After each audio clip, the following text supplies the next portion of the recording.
Tema yang diberikan pada saya ini sudah berapa bulan ini adalah mengenai talk about battlefield, peperangan. When we talk about peperangan, tapi pada waktu saya mempersiapkan ini, hari ini ada 4 saudara kita akan dibaptis, right? 4, ya. 4 saudara kita akan dibaptis. Jadi saya akan incorporate together on that message together, yang dua-duanya itu. Untuk saudara yang mau dibaptis hari ini, pertama bersyukur sekali bahwa saudara make keputusan. Matius 3:13-17, kalau saudara lihat sesuatu yang kita bisa belajar dari sini bahwa maka datanglah Yesus dari Galili ke Jordan kepada Yohanes untuk dibaptis olehnya. Tetapi Yohanes mencegah Yesus, katanya, akulah yang perlu dibaptis olehmu dan engkau yang datang kepadaku. Ayat 15, lalu Yesus menjawab katanya kepadanya, biarlah hal itu terjadi karena demikianlah sepatutnya kita mengenapkan seluruh kehendak Allah. Dan Yohanes pun menurutinya. Sesudah dibaptis, Yesus segera keluar dari air dan pada waktu itu juga langit terbuka dan ia melihat roh Allah seperti burung merpati turun ke atasnya. Lalu terdengarlah suara dari surga yang mengatakan, inilah anakku yang kukasihi, kepadanya lah aku berkenan. You know, that's one of the things I'm really pleased and today, and if you make a decision, that's a part of obedience. Baptism is the first step for obedience. Langkah pertama baptisan adalah untuk taat kepada Tuhan. Pada waktu Yesus dia menyerahkan diri mau dibaptis. Yohanes ngomong jangan. Tapi dia ngomong ini untuk fulfill, kalau bahasa dikatakan untuk menggenapi seluruh kehendak Allah. Salah satu yang jelas sekali baptisan adalah one of the thing yang Tuhan command, yang Tuhan perintahkan. And today you honoring God's word. You obeying what God said. Sudah mengambil keputusan itu gitu. Once kita sudah mengambil keputusan menjadi anak Tuhan, then as a team about the battlefield is kick in. Sebab setelah kita menjadi anak Tuhan, kita akan mengalami peperangan di dalam hidup kita. Peperangan kita bukan peperangan dengan saudara kita, tapi kita tahu bahwa begitu kita menerima Tuhan Yesus Kristus dalam hidup kita, roh Tuhan ada di kita. Hidup Tuhan Yesus ada dalam kita lagi. It's no longer I live, but Christ who live in me. Dan kemudian kita tahu kita adalah spirit, soul, and body. Dan begitu kita terima Tuhan, roh kita belajar mulai melatih diri kita untuk hidup di dalam roh. Nah, Galatia 5 ayat 16 mengatakan, Galatia 5 ayat 16 mulai mengatakan masuk ialah hiduplah oleh roh. Maka kamu tidak akan menuruti keinginan daging. Sebab keinginan daging berlawanan dengan keinginan roh dan keinginan roh berlawanan dengan keinginan daging. Karena keduanya bertentangan. Sehingga kamu tiap kali kamu melakukan yang kamu kehendaki, masuk ialah hiduplah oleh roh. Maka kamu tidak akan menuruti keinginan daging. Katakan, I say that, walk in the spirit, and you shall not fulfill the lust of the flesh. For the flesh lusts against the spirit, and spirit against the flesh. And these are contrary to one another, so that you do not do the things that you wish. And then verse 19, ayat 19, perbuatan daging telah nyata. That's one of the things kita make a list. Are we walking in the spirit or are we walking in the flesh? Apa kita hidup di dalam daging atau hidup dalam roh? Ini manifestasinya.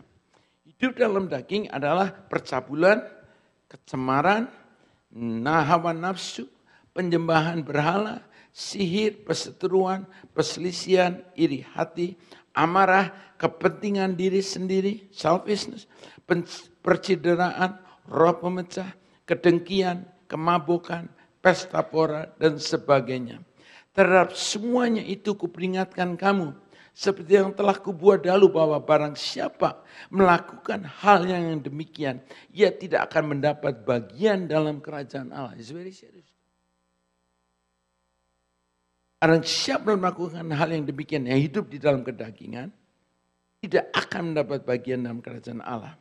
Nah, dan apa? Tetapi ini, buah roh adalah kasih, sukacita, damai sejahtera, kesabaran, kemurahan, kebaikan, kesetiaan, kelemah lembutan, penguasaan diri. Tidak ada hukum yang menentang hal-hal itu.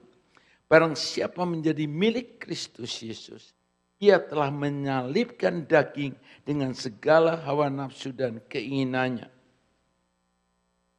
Fruit of the Spirit dikatakan love, joy, peace, long suffering, kindness, goodness, faithfulness, gentleness, self-control.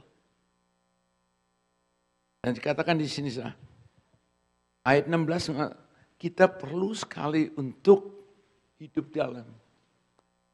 We have a challenge di dalam kehidupan kita, when we talk about battlefield.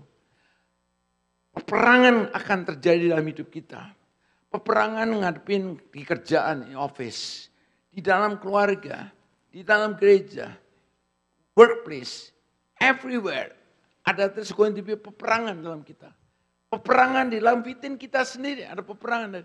Galatia 5 talk about between peperangan antara walk in the flesh, keinginan daging kita, atau keinginan Roh Kudus. And the choice kita, yang kita harus ambil. Kita yang harus mengambil keputusan. Apa yang kita mau lakukan? Kalau saya lihat setelah konseling banyak dalam beberapa tahun, setelah lihat keadaan, kita harus benar-benar aware. Peperangan kita bukannya against flesh and blood. Peperangan kita bukan antara daging, antara kita semua. Tapi kuasa-kuasa jahat yang coba mau mengadu domba kita. Dan di sini kita sudah, kalau kita nggak sadar, kita nggak hati-hati, kita can be against one another. Dan kita harus hati-hati. Saya ingat waktu saya kecil, saya nggak tahu, panas. Saya sama Ben lagi ada ribut. Kita hampir bunuh-bunuhan, saudara. My brother, ya. Kayaknya umur mungkin 12, 13. Because somehow I provoke him, and dia begitu marah kita pukul-pukulan, benar-benar pukul-pukulan sudah. Can you imagine between the brother? Saya pikir, saya look back lagi, So, saya ngomong just karena perbuatan daging, hawa nafsu, marah. That's what happened dengan Zidane dan Wealth of Flesh.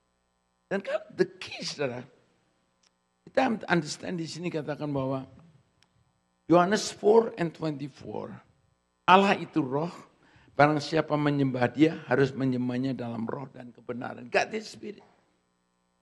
Last few weeks ago, Hannah talk about real spiritual realm is real. Dunia roh itu benar-benar real. Dan kita harus be aware di mana kuasa kegelapan coba bekerja keras. Mana akhir zaman kita benar-benar harus hati-hati sekali. Kuasa jahat lagi bekerja luar biasa. Pada hari ini, waktu saya menyiapkan ini, saya diingatkan mengenai 1 Samuel pasal 24. It's very interesting, saudara. Something yang waktu saya baca ini 1 Samuel 24. Mengenai Daud, saudara Daud. Daud itu Tuhan sangat pleased dengan Daud. Even though dia banyak mistake, banyak kesalahan yang dia lakukan. Dia even sebagai pembunuh. Dia commit adultery semua. Tapi Tuhan sangat benar-benar ada sesuatu dari Daud. Dan saudara di sini kita belajar. Saudara tahu bahwa Daud sejak dipilih oleh Tuhan, dia menghadapi struggle. Karena Saul itu sangat jealous kepada Jadi Saul coba do anything mau bunuh si Daud. Can you imagine saudara, Daud yang polos, yang baik begitu mau dibunuh. Dan saudara, satu hari di 1 Samuel 24, Daud pergi, dia tinggal di satu daerah di gunung En Gedi. Dan katakan Saul pulang. sudah memburu orang Filistin, kemudian di dalam perjalanan Saul bawa 3.000 orang untuk cari Daud, untuk bunuh Daud. Kemudian dikatakan ayat 3 dikatakan semua, kemudian Saul mengambil 3.000 orang yang terpilih dari seluruh orang Israel, lalu pergi mencari Daud dan orang-orangnya di gunung batu kambing hutan. Ia sampai ke kandang-kandang domba di tepi jalan. Di sana ada gua dan Saul masuk ke dalamnya untuk membuang hajat. Tetapi Daud dan orang-orangnya duduk di bagian belakang gua itu. Imagine sudah, Saul mau bunuh Daud. Dan betulnya mau buang air besar, dimasuk dalam gua, sudah bayangin. Gua itu gelap sekali, terang begitu, masuk gelap, nggak bisa lihat apa yang di dalam itu. Dia buka ini jubahnya, buang air besar, dan apa yang terjadi saudara? Di situ dikatakan di sini, ayat 5, lalu berkatalah orang-orangnya kepada Daud. Ini orang-orangnya Daud ini. Ada 600 ya, tapi di situ nggak terlalu banyak. Orang-orangnya Daud pada waktu lihat Saul lagi duduk buang air besar, apa yang terjadi? Pada waktu itu teman-teman orangnya Daud katakan, that is the opportunity untuk bunuh dia. Ya, can you imagine? Itu kesempatan sekali. Sebab Daud nggak salah, dia dikejar-kejar oleh Saul. Saul dia punya problem, dia very jealous. Punya persoalan ya. Apa yang terjadi saudara? Saul dikatakan di sini. Lalu berkata orang pada Daud, telah tiba hari yang dikatakan Tuhan kepadamu. Sesungguhnya aku menyerahkan musuhmu ke dalam tanganmu. Maka perbuatlah kepadanya apa yang kau pandang baik. Maka Daud bangun lalu memotong puncak jubah Saul dengan diam-diam. Dan ayat 6 sudah dikatakan kemudian berdebar-debarlah hati Daud karena ia telah memotong puncak Saul. Lalu berkatalah ia kepada seorang, dijauhkannya kiranya daripadaku untuk melakukan hal yang demikian kepada Tuanku, kepada orang yang diurapi Tuhannya ini. Menjamah dia sebab dialah orang yang diurapi Tuhan. Dan Daud mencegah orang-orangnya dengan perkataan itu. Ia tidak mengizinkan mereka bangkit menyerang Saul. Kalau saya lihat ini, bayangin Daud, dia dikejar-kejar oleh Saul, nggak berbuat salah. Dan Saul sebagai leader yang begitu, yang dia boleh kata dia punya tanggung jawab sama Tuhan. Dia tidak melakukan yang benar. Dia kejar si Daud ini. Tapi Daud di sini saudara, pada waktu dia dapat kesempatan untuk bunuh si Saul, dia enggak, dia hanya ambil itu, dia ambil jubah, sebagian dari jubahnya. Dan pada waktu yang menarik ayat 6 dikatakan, kemudian berdebar-debarlah hati Daud karena ia telah memotong puncak Saul. Apa itu? Talk about conscience. Sebagai anak Tuhan, kita terima Yesus, the Holy Spirit in us will tell us, kasih tahu pada kita, ada sesuatu kalau ada yang kita lakukan yang enggak benar, ini Holy Spirit conscience kita akan tell us. And sudah very important untuk kita sebagai anak Tuhan, saudara-saudara yang dibaptis, and for you, for me semua. Make sure kita hidup, izinkan conscience kita yang mimpin kita. Bukan flesh kita, bukan kedagingan kita, tapi conscience kita. Nah, mengapa saudara Daud bisa menang pada saat itu? Yang dia punya kesempatan untuk bunuh. Why? Saudara kalau lihat di sini dikatakan, saudara ayat-ayatnya dikatakan, sebab Daud tahu Saul sebagai leader yang Tuhan urapi. Apa Saul benar? No. Kalau kita lihat, Saul banyak sekali kesalahannya, malah hidupnya akhirnya is very sad, Saul. Tapi Daud membuat prinsip. Ini yang penting, saudara. Daud meng-establishing guiding principle. This is important, very important, saudara. Tolong proyeknya. Guiding principle, number one, establishing guiding principle ini sangat penting sekali. Mengambil keputusan guiding principle, apakah hidup kita punya prinsip enggak? Prinsip apa yang firman Tuhan. Kalau kita mau menjadi anak Tuhan, saudara, kita harus establishing, izinkan that conscience kita yang memimpin. Kau tahu, Saul adalah leader yang diurapin Tuhan. Walaupun dia salah. Yes, absolutely salah. Tapi sudah, apa yang terjadi? Dia nggak touch that anointing. And that's something yang Tuhan really. Ada accountable sendiri dari Saul sendiri sebagai leader kalau dia nggak betul. Amsal 22:28 katakan, jangan engkau memindahkan batas tanah yang lama yang ditetapkan oleh nenek moyangmu.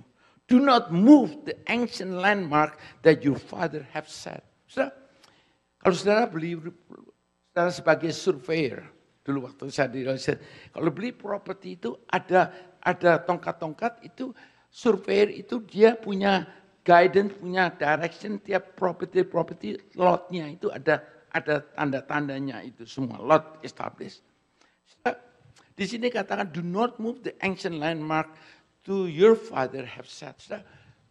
Kalau kita jadi anak Tuhan, kita have to understand, jangan kita seenaknya mau ke kanan ke kiri. There's a guidance apa yang firman Tuhan katakan. And that's salah satu yang Daud sangat Tuhan berkenan pada dia. Dia punya right untuk bunuh si Saul. And Saul juga salah.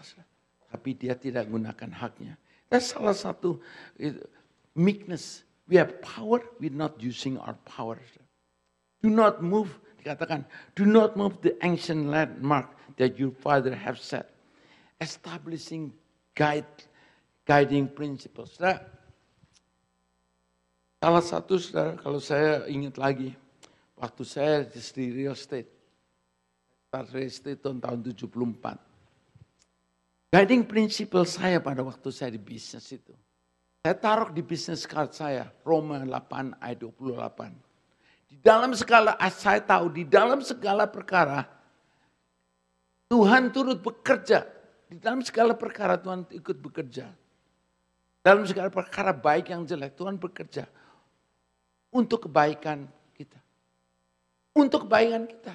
Katakan saudara. Tapi sudah dikatakan Roma 8:28, we know all that things. Kita tahu bahwa dalam segala perkara Tuhan bekerja dalam segala sesuatu untuk mendatangkan kebaikan bagi mereka yang mengasihi. Bagi mereka mengasihi dia.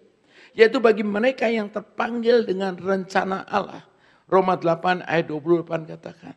Kita tahu bahwa Allah turut bekerja dalam segala sesuatu mendatangkan kebaikan.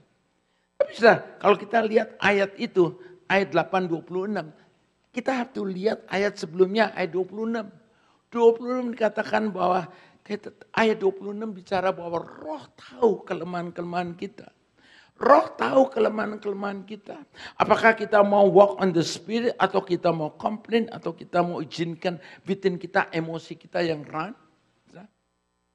Roma 8:20 demikian juga Roh membantu dalam kelemahan kita sebab kita tidak tahu bagaimana sebenarnya harus berdoa. Tetapi Roh sendiri berdoa untuk kita kepada Allah dengan keluhan-keluhan yang tak terucapkan. Dengan kata lain, sudah. Roma 8:28 itu akan terjadi kalau kita lakukan Roma 8:26. Kita izinkan untuk doa. Sebab itu saya mengajak saudara, pray in the tongue is so powerful. Pray in tongue, kadang-kadang we don't know, ada persoalan, we don't know. Kita pikir begini, sedangkan mungkin ada something yang beyond that, underneath itu yang kita nggak lihat. Tapi kalau kita speaking tongue, Roh Kudus helping me, menolong kita, keluhan-keluhan yang kita nggak tahu. We don't know what's really the problem. Roh Kudus menolong. Dan kalau kita lakukan itu, and we can assure it bahwa di dalam segala perkara Tuhan turut bekerja untuk mendatangkan kebaikan bagi kita, bagi orang yang mengasihi Tuhan. Saya ingat when I was in real estate, there's many disappointment yang hadapin. Kita spend so much time, invest my time, even some of my money, bring the client to the restaurant untuk beli rumah. And then suddenly mereka beli sama orang lain. You know, that's hurt sometimes. That time, dulu waktu di real estate, it's not easy. Dua rumah zaman dulu tuh 30.000, kondominium is 30,000. Rumah is 150,000. Now it's 1 million, 2 million. Can you imagine? You work so hard, and then one day, saya ingat, I don't know, tahun berapa tuh, 80-an berapa, saya work very hard, a project di Niagara Falls. Yang tadinya school ditutup, akhirnya dijadikan retirement home. Jadi kita jual as a turnkey project. I work for 2 months, 2.1 million, komisinya 100,000. Can you imagine? Rasanya senangnya bukan main. Wah, akhirnya jadi. Kita syndicate about 10 people waktu itu di project. And then pada waktu itu, sudah di dealnya sudah di-accept semuanya. But waktu itu apa yang terjadi? Ownernya harus beresin ya. Turnkey project maksudnya dia harus beresin semua. Dan kita gedung itu beresin. Di dalam proses gedung itu diberesin. Ownernya dia hire kontraktor. Dan ternyata setelah kontraktor itu mafia Italia. Uang itu diambil dan akhirnya dia lari. Jadi apa yang terjadi? Dealnya cancel. Cancel. Can you imagine? You've been working so hard. 100,000 those days is so big money. Suddenly, gagal dealnya.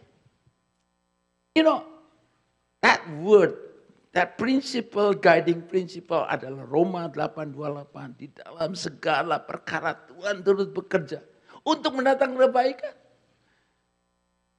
Somehow, I'm okay. That's amazing. Nggak marah, nggak itu, I'm amazing. You know what? The amazing part is, dealnya nggak jadi kan. Malahan klien-klien saya yang 10 itu pada marah-marah, Kesel, sebab it's good. 10% return waktu itu is very good return, plus dapat appreciation lagi. Kan. And what happened? Mereka pada kesel semua. Saya mana? Sebab saya lagi mempraktekkan firman Tuhan, Roma 8:28. Di dalam segala perkara Tuhan terus bekerja. And you know what happened? Years after, that suddenly resesi terjadi di Kanada. That project, even just 1 juta aja nggak bisa dijual. Can you imagine? Kalau sampai itu terjadi, bisa bankrupt. So, sometimes we don't know what's happening, tapi kita have to have that guiding principle. Steve Schneeberger, salah satu pilot dari American Airline pilot. September 10 dia katakan, pada waktu itu dia lihat di komputer bahwa September 11 American Airline 711 atau apa, itu ada opening untuk fly dari Boston pergi ke Los Angeles. That's about half hours window. Dan akhirnya dia lihat, okay, there's opening. Akhirnya dia coba masukin ke situ. Dan biasanya dia akan di-call dalam setengah jam. Dan apa yang terjadi? Dalam setengah jam dia nggak dapat call. Dia nggak dapat call. Kemudian akhirnya, okay. Apa yang terjadi, saudara? September 11. Ternyata American Airlines yang dari Boston fly pergi ke LA. Di perjalanan I think 40 minutes setelah itu. Mulai belok di tour ke 9/11 di New York.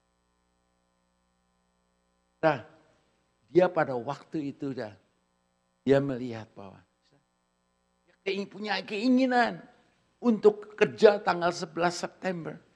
Tapi ada orang yang lebih senior sehingga bisa take over itu kerjaannya dia.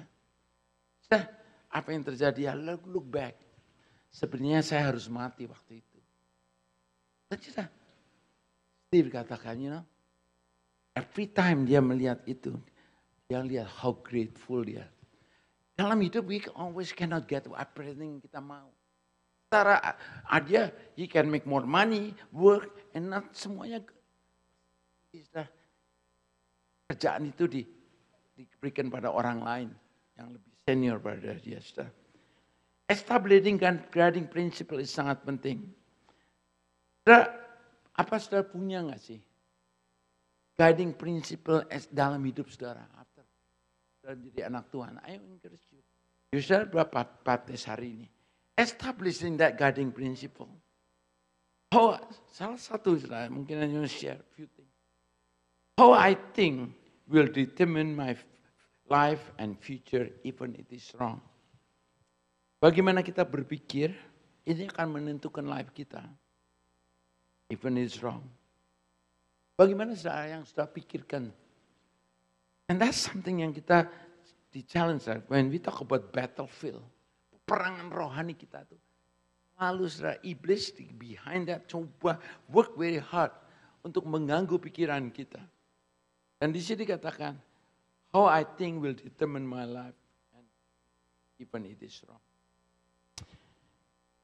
Filipi 4, 8 ayat 9. Jadi saudara-saudara akhirnya saudara-saudara, semua yang benar, semua yang mulia, semua yang adil, semua yang suci, semua yang manis, semua yang sedap didengar, semua yang disebut kebajikan dan patut dipuji, pikirkanlah semuanya itu. Dan apa yang telah kami pelajari, dari apa yang telah kamu terima, dan apa yang telah kamu dengar dengan apa yang telah kamu lihat daripadaku, lakukanlah itu. Maka Allah sumber damai sejahtera akan menyertai kamu.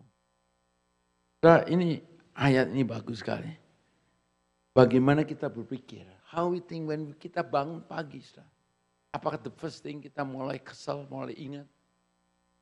Apa yang orang itu lakukan dengan saya? Kerjaan, how's the boss treat me? How we think?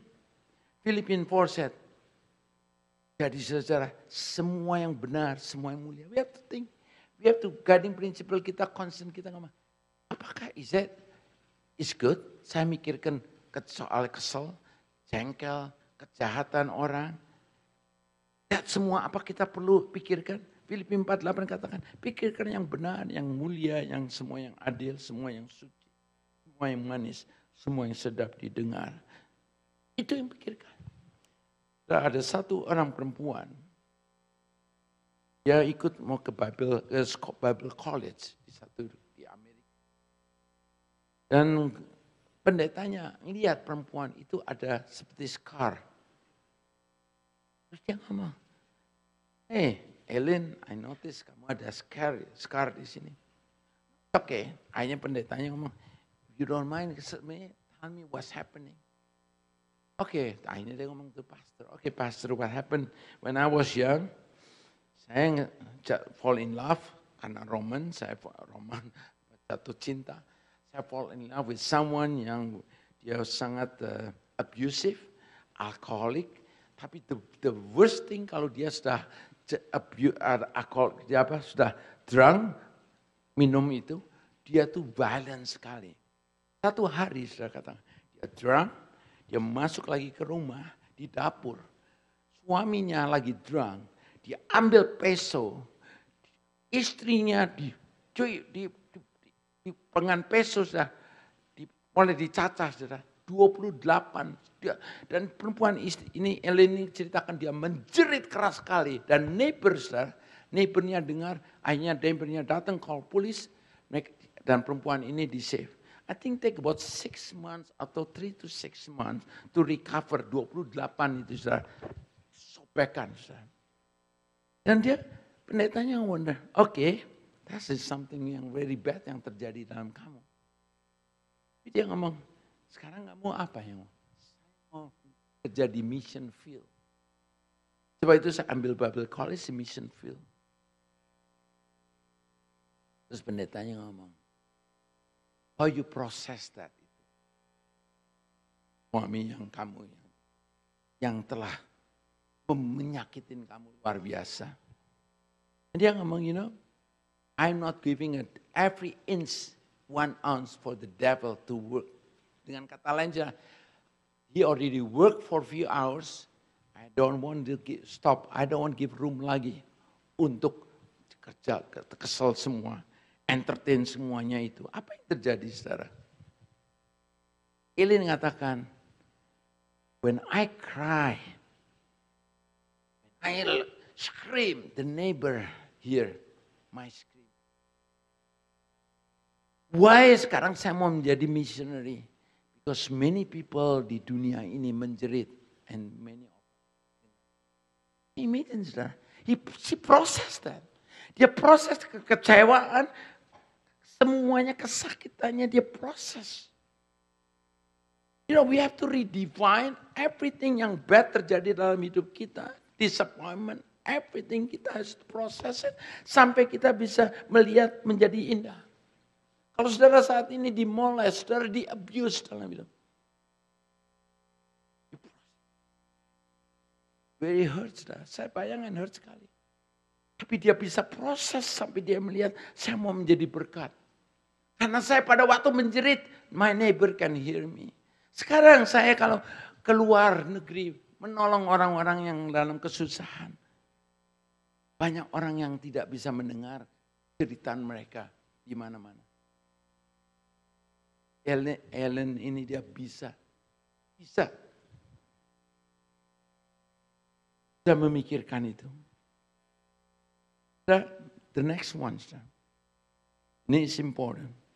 Dalam establishing guiding principle, complaining and negativity will open the door of the enemy. Saudara, kita learn, very important, 1 Korintus 10. Kalau saudara baca 1 Korintus 10, is something pelajaran contoh. Lesson for all of us, for saudara dan saya. Apakah hidup kita hidup yang penuh dengan grateful heart?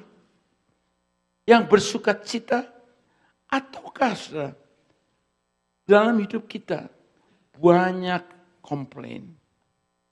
Bersungut-sungut.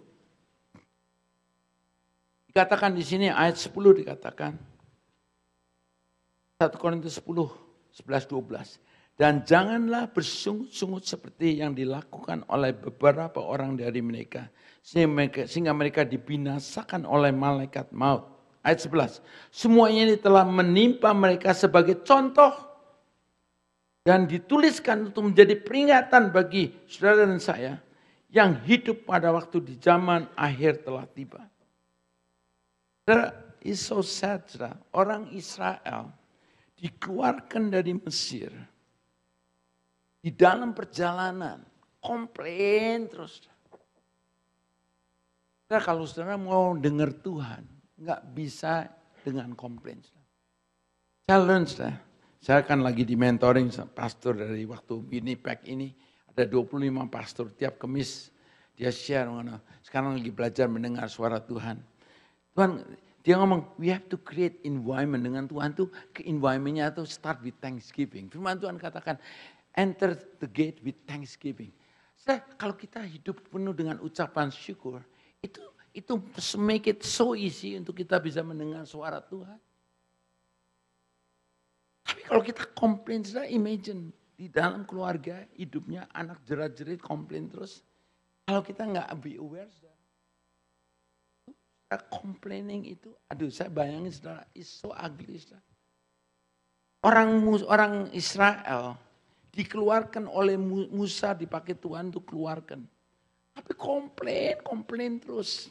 Sudah perjalanan Israel dari Mesir ke Israel Promised Land itu 12 hari. Can you imagine? Mereka komplain, muter-muter 40 tahun. 40 years. Komplain terus. Yang sedihnya sudah Musa di dalam environment orang-orang itu komplain. Waktu nggak ada air dia komplain. Akhirnya Musa Tuhan ngomong, katakan kepada gunung ini untuk air keluar. Musa saking marahnya sudah. That's something saya learn. Pada saat lagi kita emosi, don't do anything. Musa saudara, pada waktu Tuhan katakan gunung ini untuk air keluar. Dia bukannya katakan, dia bawa tongkat, saudara. Ada di pegang. Dia pukul itu, saudara. Gunung itu dipukul, dan airnya keluar, saudara. Tapi saudara, kesalahan dia itu. Karena hatinya dia kesel, jengkel, komplain. Dia pukul itu. Membuat dia akhirnya nggak masuk ke Promised Land. Saudara, sangat sad, saudara. Dia kebentur Dia nggak siapkan diri dia. Sebab iblis selalu menggelidik-gelidik terus untuk kita jengkel, untuk kita marah, untuk semua. Pada waktu sudah murid, pada waktu orang-orang Israel komplain terus bayangkan dia kesalnya bukan main. Yang ini Tuhan katakan pada gunung ini untuk air keluar. Tapi dia pakai tongkat pukul. Itu salah satu ekspresi dealing the heart yang nggak beresin. Apa yang terjadi? Ya dia. Basically kalau dibayangkan sudah. Tuhan nggak masuk karena sedangkan sudah dia ada orang yang berjasanya luar biasa. Dialah orang yang Tuhan pakai.